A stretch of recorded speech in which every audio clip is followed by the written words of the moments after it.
வணக்கம். அனுகிரகம் தமிழ் சேனல் நேர்களே, நான் உங்கள் அன்பான சயின்டிபிக் வேதிக் அஸ்ட்ராலஜர் அஸ்ட்ரோரஞ்சி பேசுகிறேன். நல்லது நினைப்போம், நல்லதே நடக்கும். இந்த வீடியோவில் நம்ம என்ன பார்க்க போறோம்னா, கடகராசிக்கு டிசம்பர் 2025 ஆண்டின் கடைசி மாதம் எத்தகைய ஒரு மாதமாக இருக்க போகிறது கடகராசிக்குன்னு பார்க்க போறோம். சயின்டிபிக் வேதிக் அஸ்ட்ராலஜி முறையில எந்த விதத்திலும் மிகைப்படுத்தாமல் பரிகாரங்கள் அது மாதிரி விஷயத்துக்குள்ள, அந்த மூட நம்பிக்கைக்குள்ள விஷயத்துக்கெல்லாம் போகாமல் அறிவியல் சார்ந்த முறையில உங்களுடைய கர்மா இப்ப இருக்கக்கூடிய கிரகத்தின் பெயர்ச்சி, கிரகத்தின் சஞ்சாரங்கள் பொறுத்து எந்த ஒரு தாக்கத்தை, ஆண்டு கிரகமா இருந்தாலும் சரி, மாத கிரகமாக இருந்தாலும் சரி, எந்த ஒரு தாக்கத்தை உங்களுடைய ராசிக்கு, கடகராசிக்கு கொடுக்க போகிறதுங்கிறத துல்லியமா நம்ம அப்படியே பார்க்க போறோம். இப்ப பாத்தீங்கன்னா, கடகராசிக்காரர்கள்லாம் 2023, 24, 25 ஏப்ரல் மாதம் வரைக்கும் அஷ்டம சனி தாக்கத்தினால பல பிரச்சனைகளுக்கு ஆளானார்கள்ங்கிறது தான் உண்மை. வயசு வித்தியாசம் இல்லாமல் அந்தந்த வயசுக்கு ஏற்ற அந்தந்த வாழ்க்கைக்கு சம்பவங்கள், அந்தந்த வயசுல வரக்கூடிய சம்பவங்கள் கொஞ்சம் சாதகமற்ற சம்பவங்களாகவும் கொஞ்சம் இழுபறியாக இருக்கக்கூடிய விஷயமாகவும் நமக்கு ஒரு மன குழப்பத்தையும் பிரச்சனையும் கொடுக்கக்கூடிய அமைப்பாக இருந்தது. ஃபார் எக்ஸாம்பிள், இளைய கடகராசிக்காரர்கள்லாம் பார்த்தீங்கன்னா கரியர்ல செட் ஆகிறதுக்கு வேலை வாய்ப்பு கிடைக்கிறது இல்லை, வேலையில திடீர்னு ஒரு மாற்றங்கள், உறவுகள்ல காதல் விஷயத்துல மாட்டிட்டு கொஞ்சம் பிரச்சனை ஆகிறது, கல்யாணம் ஆகாம பிரச்சனையா போயிட்டு இருக்கிறது, ஃபினான்ஷியல் விஷயங்கள், கடன் விஷயங்கள்லாம் கொடுத்துட்டு இருந்தது. இதே மாதிரி ஒரு மிடில் ஏஜ் தொழிலதிபர்களுக்கு பார்த்தீங்கன்னா திடீர் தொழிலில் முடக்கம், பிரச்சனைகள், பங்குதாரர்கள் பிரச்சனைகள், கடன் தொல்லைகள் அதெல்லாம் கொடுத்ததுங்க.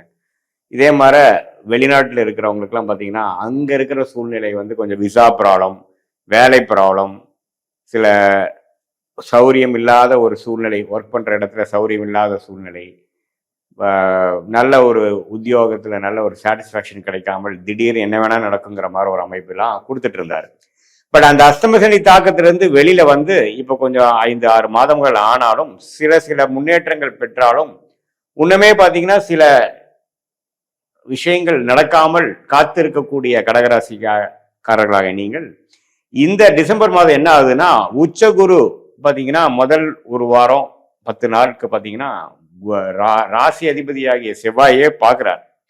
ஸோ ராசி அதிபதியாகிய செவ்வாயவே அவர் பார்க்கும் பொழுது நல்ல ஒரு தன்மை, அது 5ஆம் வீட்டில் ஆட்சி பெற்றிருக்கும் பொழுது பார்க்கும் பொழுது, சுக்கரனோட சேர்ந்து சூரியனோட சேர்ந்து பார்க்கும் பொழுது நல்ல ஒரு ஃபர்ஸ்ட் 2 வீக்ஸ் ஆஃப் டிசம்பர் நல்ல விஷயங்கள், அற்புதமான விஷயங்கள், மேஜிக் மாதிரி சில விஷயங்கள் நடக்கக்கூடிய அமைப்பு கண்டிப்பாக உண்டு.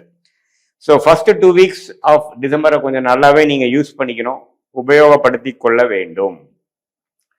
ஸோ இதுல இருந்து நீங்க என்ன மாதிரி விஷயங்கள் நடக்கலாம்னா, இளைய வயதினர்களுக்கு பார்த்தீங்கன்னா காதல் கை கூடுறது, தனக்கு படிக்கக்கூடிய விஷயத்துல கொஞ்சம் முன்னேற்றங்கள் பெறுவது, ஸ்கோர் நல்லா பண்றது, அவங்க எதிர்பார்க்கக்கூடிய வேலை மாற்றங்கள் கிடைக்கிறது. அதே மாதிரி தொழில் முனைவோர் பார்த்தீங்கன்னா திடீர் பண வரவு, கொஞ்சம் திடீர்னு நல்லாவே பிஸ்னஸ் டெவலப் ஆகி போகிறது, எதிர்பார்க்குற பணம் சேர்றது, அது மாதிரி விஷயங்கள். அதே மாதிரி சீனியர் சிட்டிசனுக்கு பார்த்தீங்கன்னா உடல் உபாதைகள் குறைந்து குழந்தைகள்னால நல்ல அனுகூலம் பெறக்கூடிய, மனம் சந்தோஷம் பெறக்கூடிய ஒரு அமைப்பு கொடுக்கக்கூடியது கடகராசிக்காரருக்கு உண்டு. செகண்ட் ஆஃப் பார்த்தீங்கன்னா ஒரு மாதிரியான ஒரு சுமாரான ஒரு அமைப்பு. ஏன்னா அவர் 6ஆம் இடத்துக்கு செவ்வாய் போகிறார், சூரியன் போகிறார், சுக்கிரன் போகிறார். ஸோ பார்த்தீங்கன்னா கொஞ்சம் உடல் உபாதைகள், கடன், நோய், வம்பு வழக்குகள்லாம் கொஞ்சம் தலை தூக்குறதுக்கு வாய்ப்பு இருக்கு. So 2 weeks of first 2 weeks of December பார்த்தீங்கன்னா சில விஷயங்கள் நீங்க சாதகமாக செய்து கொள்ள வேண்டிய ஒரு அமைப்புகள் கண்டிப்பாக இருக்கு, வயது வித்தியாசம் இல்லாமல். ஏன்னா செவ்வாய், சுக்கிரன், சூரியன் 5ஆம் இடத்துக்கு உச்சகுருவின் பார்வை பெறுகிறார். புதன் நட்பு வீட்டில் 4ஆம் இடத்துல இருக்கும் பொழுது நல்ல படிப்பு விஷயங்கள், டாக்குமெண்ட்ஸ் விஷயங்கள், டெக்னிக்கல் விஷயங்கள், அது மாதிரி துறையில் இருக்கிறவங்களுக்குலாம் நல்ல ஒரு முன்னேற்றங்கள் வரக்கூடிய அமைப்பு. மீடியா துறையில் இருக்கிறவங்களுக்கு நல்ல முன்னேற்றம், ரியல் எஸ்டேட் அது மாதிரி விஷயத்தில் இருக்கிறவங்களுக்கு அற்புதமான முன்னேற்றங்கள் நிறைந்த ஒரு அமைப்பு கண்டிப்பாக உண்டு. ஸோ இதுதான் பார்த்தீங்கன்னா உங்களுக்கு கடகராசிக்காரர்களுக்கு டிசம்பர் மாதம் எப்படி ஓப்பன் அப் ஆகுது. இதுவரை நீங்க செப்டம்பர், ஆகஸ்ட், செப்டம்பர், அக்டோபர்லாம் சில விஷயங்கள் எதிர்பார்த்துட்டு இருந்த விஷயங்கள்லாம் பார்த்தீங்கன்னா டக்குன்னு முடிவு பெற்று நல்ல மன சந்தோஷம் பெறக்கூடிய, சாட்டிஸ்ஃபேக்ஷன் வரக்கூடிய, ஃபுல்ஃபில்மெண்ட் கிடைக்கக்கூடிய ஒரு அற்புதமான டைம்லாம் கொஞ்சம் வரக்கூடிய அமைப்புகள் இருக்கு. ஏன்னா அஷ்டம சனிகள் முடிந்தாலும் பார்த்தீங்கன்னா 12ஆம் இடத்துல இருந்து குரு வந்து 6ஆம் இடத்துல இருந்து கடன் பிரச்சனை, உடல் உபாதைகள், ஃபினான்ஷியல் விஷயத்துல வந்து ஒண்ணுமே தோய்வா இருக்கிறது, குடுக்கல் வாங்கல பிரச்சனை, இது மாதிரிலாம் நிறைய பிரச்சனைகள் போயிட்டு இருக்கக்கூடிய கடகராசிக்காரர்களுக்கு சில விஷயங்கள் வந்து சால்வ் ஆகக்கூடிய அமைப்பாக நாம இந்த மாசம் குறிப்பா சொல்றதுனால ஃபர்ஸ்ட் ஆஃப் வந்து நாம எடுத்துக்கலாம். ஸோ இதுதான் வந்து ஒரு பொதுவான கடகராசிக்காரர்களோட பலனை தவிர, நீங்கள் உங்களுடைய ஜென்ம ஜாதகத்துல நீங்க பிறந்த தேதி, பிறந்த நேரம், பிறந்த ஊரெல்லாம் கொடுத்து நீங்க நம்ம ஜாதகம் பார்க்கும் பொழுது நீங்க என்ன தசாபுக்திகள் போயிட்டு இருக்கு, நீங்க என்ன லக்னத்துல பிறந்தீங்கிறதெல்லாம் நம்ம பார்த்து அந்த தசநாதன் புக்திநாதன் எந்த ஸ்தானபலம் திக்பலத்துல இருக்காங்க, அது என்ன ஆதிபத்தியம் பெற்றிருக்குது, அதெல்லாம் சேர்த்து நாம இப்ப டிஸ்கஸ் பண்ண அந்த கோச்சார கிரக பயிற்சி அமைப்போட சேர்த்து வச்சு பார்க்கும் பொழுது துல்லியமான சயின்டிபிக் வேதிக் அஸ்ட்ராலஜி முறையில அடுத்த வரக்கூடிய 3 மாதங்கள் எப்படி இருக்குது, அடுத்த வரக்கூடிய 6 மாதம் 1 இயர் எது மாதிரி ஒரு திசையில நம்மளுடைய வாழ்க்கை பயணம் திரும்ப போகிறது, என்னென்ன பிராப்தங்கள் காத்திருக்குது, என்னென்ன பிராப்தங்கள் நமக்கு இல்லை அப்படிங்கிறத உங்கள் ஜாதகத்தில் இருக்கக்கூடிய கர்மாவின் அடிப்படையில தெரிந்து கொண்டு எதையும் மிகைப்படுத்தாமல் பரிகாரங்கள் அது மாதிரி விஷயத்துக்குள்ள போய் குழப்பாமல் எது நடக்குங்கிறது கிளாரிட்டியோட பார்த்து அதுக்கு தகுந்த மாற நம்மளுடைய